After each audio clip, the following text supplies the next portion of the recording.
What's up? And we'll just end it there. So, Ben, your opponent's usually known for dancing and all sorts of absolute tomfoolery, but you came here all business tonight. Were you amazed at his chin being able to take some of that punishment?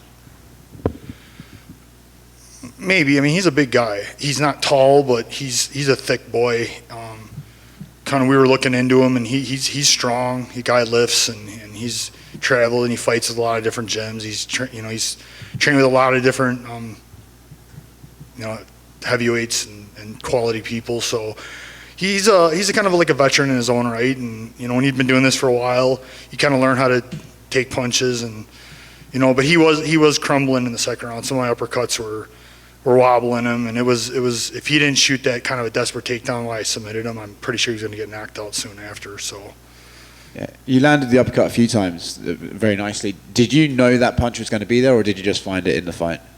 It's just typically anybody that's shorter than me, it's there. Anytime I get people to drop their head, there's an uppercut. So a lot of good strategy is to not drop your head that way. And just people do it. Sometimes they do it, they don't mean to. And I've just been doing that for a long time, either side, uppercut. And it's a great way to finish a fight. He landed a few punches on you. Did any of them hurt? He was throwing some real heat out there.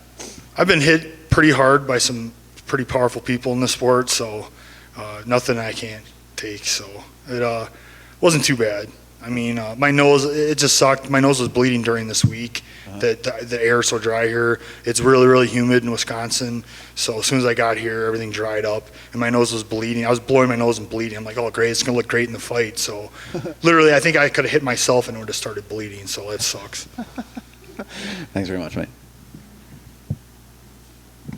Ben, you said something there. You said you felt like your back was against the wall. Why do you feel like you said that your back was against the wall. Why'd you feel that? Because you got a new guy coming in like this, and I had a loss. So I'm on a loss, and I'm getting this new guy coming in. And third, there's a lot of guys getting cut with bad performances right now, especially at heavyweight. So I had three big things against me. So I needed a strong performance, and I needed a finish. And that was just how I felt. I mean, it didn't matter who was fighting. I was going to feel that way. But the stakes definitely went up when you're bringing in a new guy. It's like you got to go out and win. That's just the way it is. Do you feel like that's changed more in the last year or so than maybe in the past? Maybe that we hear about roster changes happening more. Do you feel like that there's more pressure now to perform than there was maybe in years past? It's hard to say because for me, the pressure's been there. I've been in the sport a long time. Yeah. I've watched a lot of guys get cut. I've watched a lot of what goes on in the sport, and that's how it is. And I've been, like I said, I've watched a lot of things for a lot of years, and you got to go out and perform. They're always looking to bring in somebody new and got some exciting. And if you don't want to get passed up, you got to keep going out and performing. And I just needed a crowd tonight. I think between the striking, some big bombs are getting landed, and then a finish, we would have got that stadium roaring tonight. So that's what I'm about. That's all that I care about. I want to go out and I want to get people excited and get the crowd to roar. That's what I care about more than anything. I was going to say, we've heard recently from some fighters, they say, I like the quiet, but we also hear from fighters that say, I fight at a totally different level when there's a crowd backing you up. So can we safely put you in the side of if a crowd's there that you fight at a different level? It's interesting too because when this started, I fought on the May card last year. It was the third, it was that 3 weeks, or I'm sorry, the 3 events.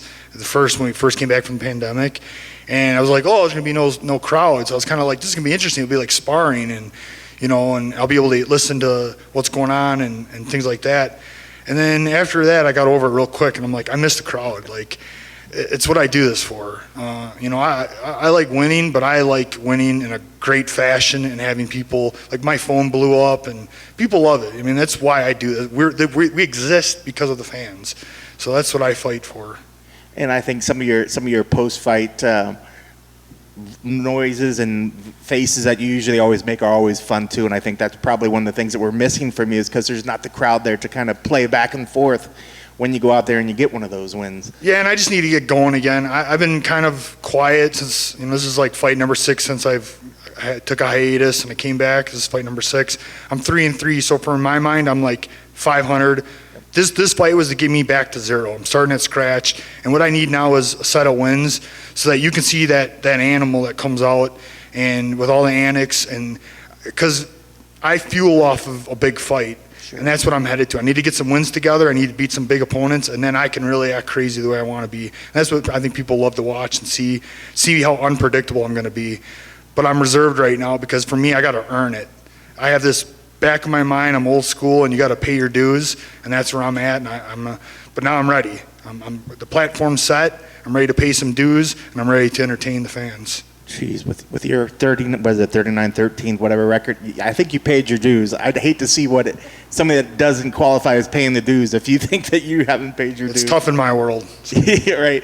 How frustrating has this year been? I mean, just looking back at the Lynn's fight was supposed to happen 3 different times. Then you had another canceled bout. How frustrating has this year been waiting to get in there and get that last loss off the record? It's frustrating to a point, but at the same time, there was necessary things that had to happen. The first one was on me. Then I came back 2 weeks ago, and it was a roller coaster ride. I mean, Lynn had some issues medically, and I couldn't get mad because it was like we were 1-1. Yeah. But then they rebooked him, and then everything got really tossed up because then they decided he wasn't ready. He's not going to be ready for a while, and there was a big scramble. I went through like 4 or 5 different opponents were getting talked about, and Chris Barnett stepped up, so props to him. He got his opportunity, and so all of that was it ramped. It kind of ramped here. Plus, this is a 7-month training camp for me since October. So what I try to do is not get frustrated. I literally try to use every day, especially with the 2 weeks after Lynn. I really feel like I try to get my conditioning better this last 2 weeks. I'm just trying to take every day. I got to get better. I have to get better. I'm 39. We all know it. I mean, we hear people want to retire a guy when he's 38. That's why Glover Teixeira right now is like, man, I'm like really looking up to that guy. How awesome, 41, go and fight for a title. It can be done. And I have a lot of experience. I know what I'm doing, and I'm getting better at each fight again still. I made this quote earlier. I said, an old dog can't learn new tricks, cannot exist in the sport. I'm constantly trying to learn something new. I'm trying to improve myself. I'm a mixed martial artist, and as long as I keep doing that, I'm going to be successful.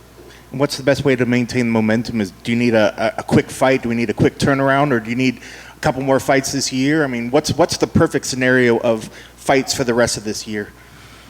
I had this idea in my head that I want to try to at least get 2 more in this year.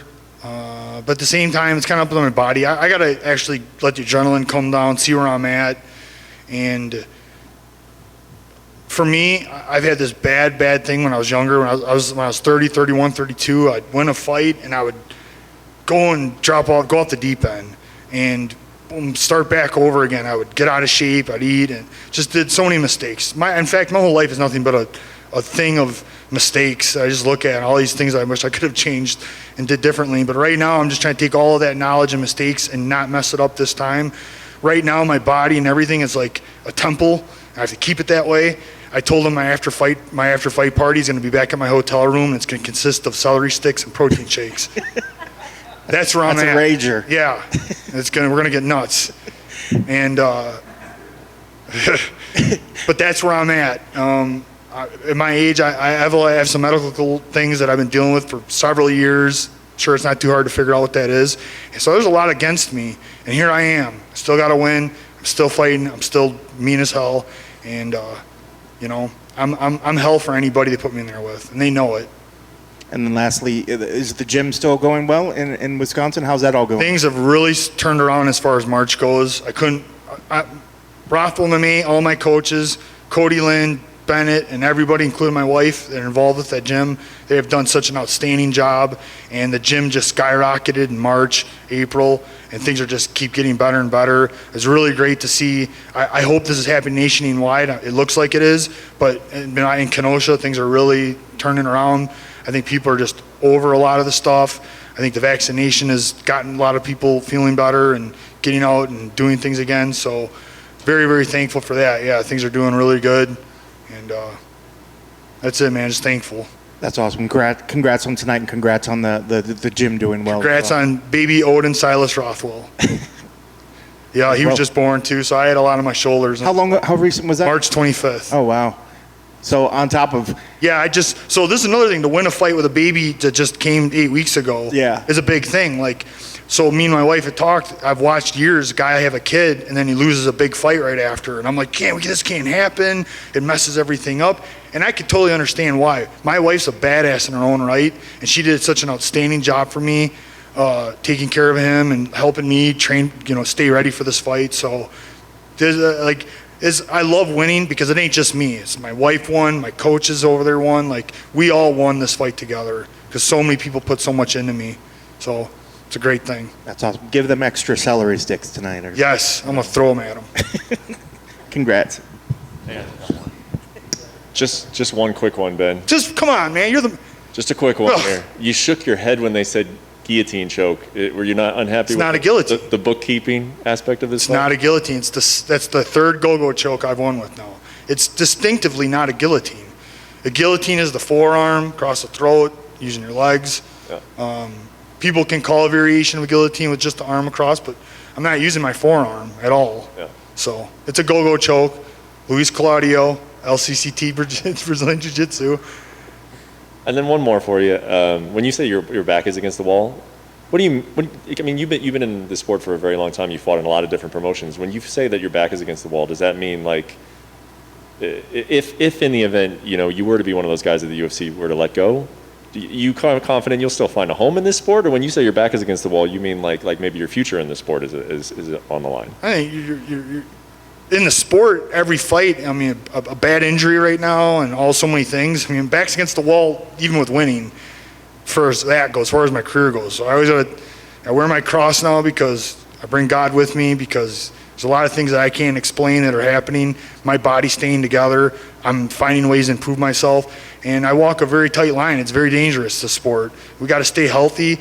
And a bad injury now, it's like, I'm not 30.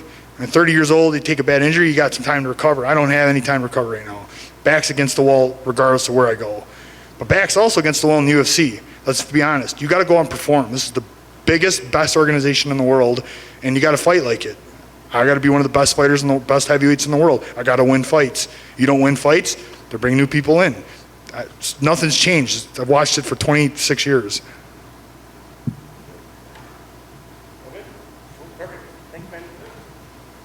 I'm not done yet. She's got questions and he's got.